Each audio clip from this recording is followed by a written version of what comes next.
এই ক্যামেরা মিলা দেওয়ার সুবিধা একটাই হয়েছে, একটু দাম দরটা কম লাগতেছে, সবার জন্যই ভালো আমি মনে করি। মামলা খেয়েছেন? না, আমি ইনশাল্লাহ এখন পর্যন্ত খাইনি। নিয়মকরণ মানাটা সবার জন্যই ভালো আমি মনে করি। এটা প্রতিটা সিগন্যালেই এরকম হয় না, কিছু কিছু জায়গায় এখনও গ্যাপ আছে।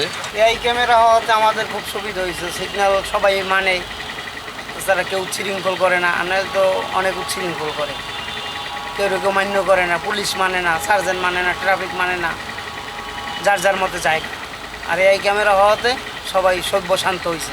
অটো রিক্সা এবং বাইকের কি দৌরত্ব কমেছে কিনা? যে অটো রিক্সা হাইওয়ে রোডে কিছু কমছে, ভিআইপি রোডে কমছে। বাইক তো আগে সিগন্যাল ছাড়াই ছিল। হ্যাঁ, সিগন্যাল ছাড়াই চলতো, ওগুলো সিগন্যাল মানতো না, পুলিশও মানতো না। পুলিশে হাত দেখাইতো কিন্তু ওই পুলিশও মানতো না, ফুটপাত করে যাইতো গা লাগাই টোগাই দিয়া। এখন মোটামুটি শান্ত সভ্য। কিছু কিছু জায়গায় বাকি আছে, আর কিছু কিছু জায়গায় প্রায় জায়গায় হয়েছে, কিছু কিছু জায়গায় বাকি বাকি আছে। কোন কোন জায়গাগুলোতে বাকি আছে বিভিন্ন গাবতলি আছে, তারপরে ওই যে বাড্ডা রোডে আছে। এখন তো সিগন্যাল কথা বলার সময় পাওয়া যাবে না ভাই, মানে এই ক্যামেরা ভাই কতটুকু ভূমিকা পাওয়া যাচ্ছে, একটা ভালো আবার খারাপও আছে। খারাপ দিকটা হচ্ছে মনে করেন যে যেমন রাস্তায় রিক্সাওয়ালারা এরা তো এগুলো মানতেছে না।